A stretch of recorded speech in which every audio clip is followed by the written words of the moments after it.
มื้อนี้ iLOT ออนไลน์จะมาแนะนำแอปดีๆที่เกี่ยวกับสกุลเงินต่างๆในโลกนี้ ซึ่งลักษณะมันจะเป็นนี่มันจะมีทุกสกุลเงินในโลกนี้ที่ว่าครอบจักรวาลเลยครับว่าใ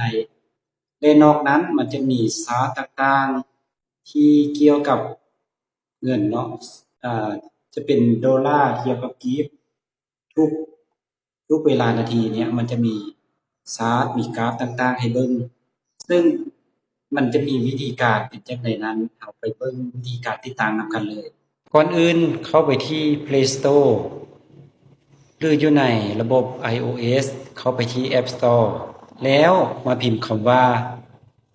XE ค้นหาตัวทำอิฐเลยเข้าไปตัวนี้ตัวสีฟ้าๆกดดาวน์โหลดเลยหน้าตาแอปจะเป็นลักษณะตัวนี้ XE ติ๊กเข้าไป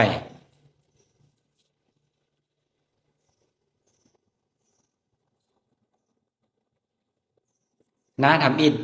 จะเป็นสกุลเงินต่างๆที่อายเอามาใช้สมมุติ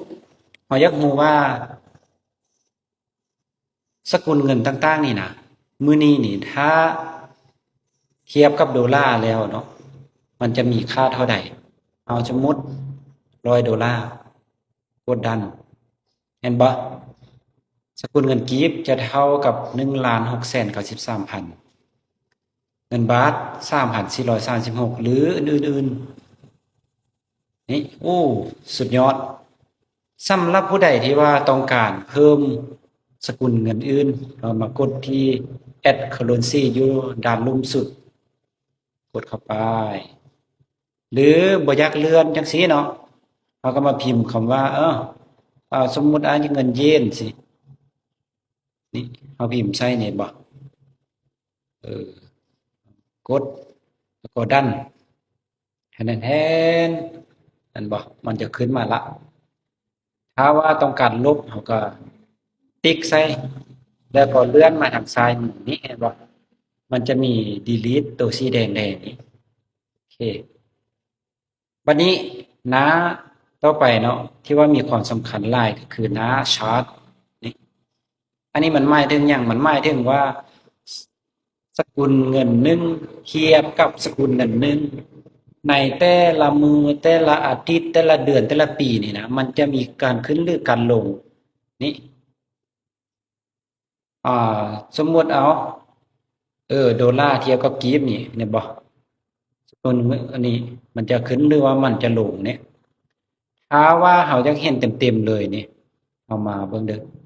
ใส่ตัวเอาว้าวนี่เห็นบ่อันนี้แม่นวันเดย์อันนี้หมายถึงภายในมื้อนี้นี่ทุกวินาทีนี้เห็นบ่มันจะขึ้นมันจะลงเฮาก็สามารถสูบเบิ่งได้อันนี้ต่อมาวันวีก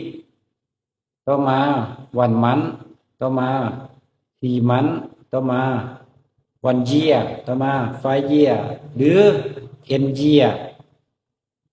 โอ้โคตรมีประโยชน์เลยโอเคก็จะมีแต่เท่านี้แหละเนาะหวังว่าจะเป็นประโยชน์ให้กับใครหลายๆคน